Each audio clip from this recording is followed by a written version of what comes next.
Assalamualaikum warahmatullahi wabarakatuh. Salam sejahtera. Rabbi shrah li sadri wa yassir li amri wahlul 'uqdatam min lisani yafqahu qawli.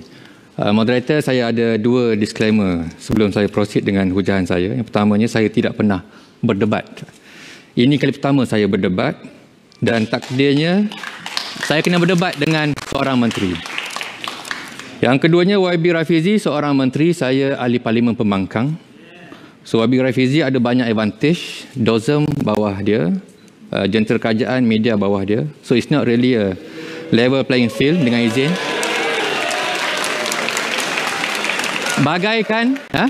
Bagaikan gajah bertemu sang kancil. Saya kecil je, tapi sang kancil ni walaupun kecil, akalnya panjang.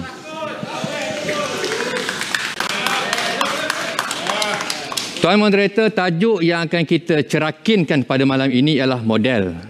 Model baharu ekonomi Malaysia.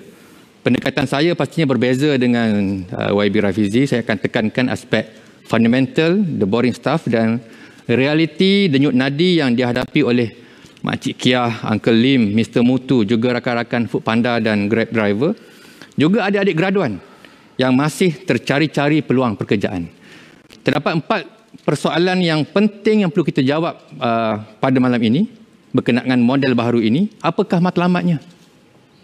Ke mana nak dibawa? Jangan nak pusing-pusing tak tahu nak pergi ke mana. Yang kedua, apakah terasnya supaya kekal kukuh?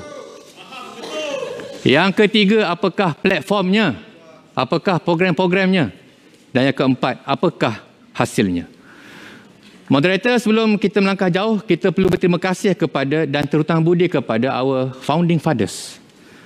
Bapa-bapa pengasas negara yang telah meletakkan asas-asas yang penting dalam pembentukan dan pembangunan negara. Tunku Abdul Rahman, bapa kemerdekaan, federalisme, demokrasi berparlimen, raja berperlembagaan, ekonomi pasaran terbuka.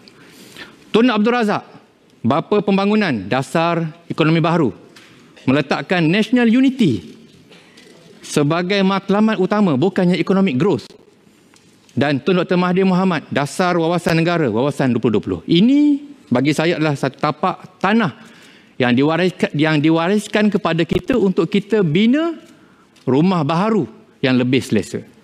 Melangkah ke hadapan, jika Tun Razak meletakkan national unity sebagai matlamat DEB, maka saya hari ini, Tuan Moderator, meletakkan national stability. National stability, kestabilan nasional sebagai matlamat utama. Mengapa? Kestabilan adalah satu unsur yang semakin pupus hari ini. Dunia pertembungan kuasa-kuasa besar. Di rantau kita ini, kita tersepit. Bak kata seorang menteri dahulu, elephant fight elephant. Dalam negara juga tidak stabil. Ekonomi tidak stabil. Perdana Menteri tidak stabil. Janji tidak ditepati. Ke hulu ke hilir naik heli. Berlagak seperti selebriti. Tiada hala tuju. Tiada legasi. Jelas, kita perlukan kestabilan. Dan saya meletakkan national stability sebagai matlamat model baharu ekonomi Malaysia. Maka apabila matlamat telah jelas, we need stability. Bukan seperti ekonomi madani yang mahu menjadikan Malaysia sebagai antara 30 ekonomi terbesar dalam dunia. We want to be among the biggest. The biggest doesn't mean the best. We want to be the best. We want to be the stable. Namun apa guna jika yang kaya itu semakin kaya, yang miskin semakin miskin, dan Makcik Kiah dan rakan-rakan peniaga jalanan terus mengeluh kerana hasil jualan dan keuntungan semakin mengecil. Terpenting di sini ialah pelaksanaannya, execution. I think Minister sangat setuju dengan ini. Bukan janji, bukan manifesto, bukan slogan, apatah lagi bukan pengumuman yang tergesa-gesa. PRN, berbanyak pengumuman. Umum-umum, kemudian baru dikaji dan diperincikan. Tambahan pula, cabaran ekonomi global sangat dinamik. US, China, Russia, Ukraine dan 1001 legacy issues yang memelenggu negara, 1MDB, SRC, hutang 1.5 trilion, subsidi yang tinggi, gaji yang rendah dan jurang kaya miskin yang semakin melebar. Ini membawa kita kepada trust yang perlu dipasak bagi memacu pertumbuhan dan kestabilan ekonomi negara yang lebih kukuh. Iaitu yang pertama, trust yang pertama, keadilan ekonomi. Yang kedua, kitaran ekonomi. Yang ketiga, kesederhanaan ekonomi. Yang keempat, integriti ekonomi. Pertama, keadilan ekonomi. Berkait rapat dengan sumber pendapatan, source of income. Kerajaan ada panel lain. Belah sini okey, belah sana tak stabil. Pertama, keadilan ekonomi. Berkait rapat dengan sumber pendapatan. Kerajaan perlukan kutipan cukai. Dan cukai perlu bersifat adil dan inklusif. Peniaga menetapkan harga dan mengaut keuntungan perlu munasabah dan bertimbang rasa. Rakyat dan pekerja mendapat gaji dan upah perlu kemahiran dan produktiviti tinggi. Dalam hal ini, ekonomi, ekosistem percukaian, perniagaan, keuntungan, pendapatan perlu adil, tidak menindas dan tidak counterproduktif. Kiblatnya, wala taqulu amwalakum bainakum bil batil. Al-Baqarah 188. Dan wa ahallallahu al-bai'a wa harrama riba. Al-Baqarah 75. Yang kedua, kitaran ekonomi. Jurang kaya miskin. Bandar luar bandar. Jurang antara kaum, jurang antara negeri dan masalah kemiskinan. Kemiskinan yang tersingkap dan yang terperangkap. Rujuk laporan Dawson. Ini juga amat penting bagi menangani masalah kronisme, nepotisme, monopoli, Alibaba, AP, kartel, orang tengah yang disebut oleh Wabi Rafizi tadi, yang mencengkam ekonomi dan menyakau keuntungan di atas kesusahan rakyat. Kiblatnya Al-Hashr ayat 7, kai la yakuna dulatan bainal aghniya'i minkum. Yang ketiga, kesederhanaan ekonomi. Trust yang ketiga, kerajaan membazir, disebut Wabi Rafizi. Projek terbengkalai, kontraktor yang mewah, peniaga boros, rakyat boros. Masalah hutang kerajaan 1.5 trilion. Hutang isi rumah lebih 80% daripada KDNK. Perlu kepada dasar penjimatan, value for money dan supaya kesal limpahan multiplier effect yang lebih tinggi. Kiblatnya Al-Isra 29, wala taj'al yadaka maghlulatan ila unukik wala tabsutha kullal bast fatakunda maluma mahsura. Allah kata, tangan kita ni jangan letak di leher, jangan kedekut.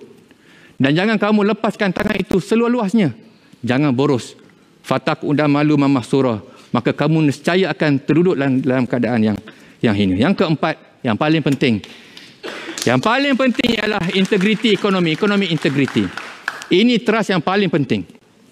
Kalau tiang rumah, ini tiang kat belakang. Tiang belakang, pintu belakang yang sering diserang oleh anak-anak dan makhluk perosak.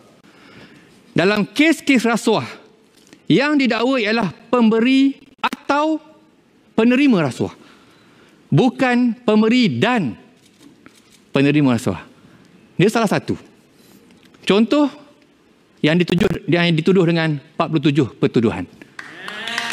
Dia seorang saja, bukan dan, dia atau. Yang memberi tak didakwa. Kes Banglo, kes Terowong sama juga. Dan Datuk Seri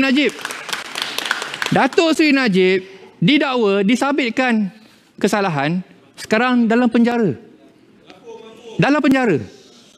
Tetapi yang merosakkan dia, orang keliling dia, masih bebas di luar sana.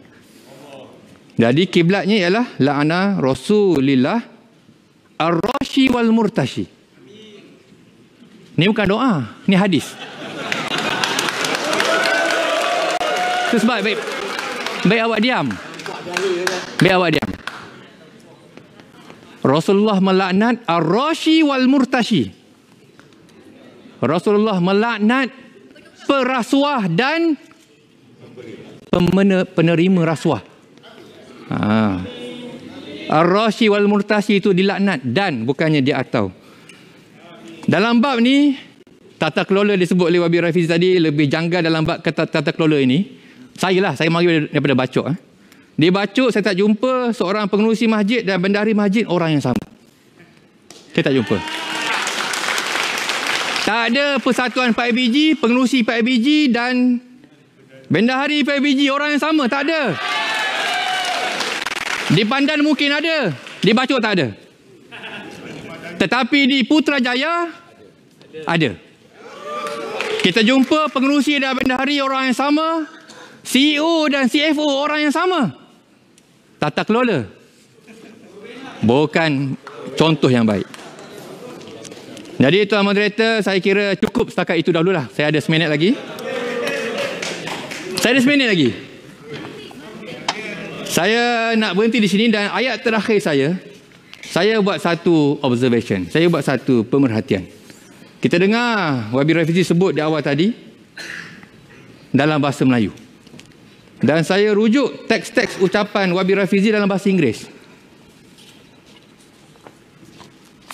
Dan teks ucapan Perdana Menteri ketika peluncuran ekonomi madani juga versi bahasa Inggeris.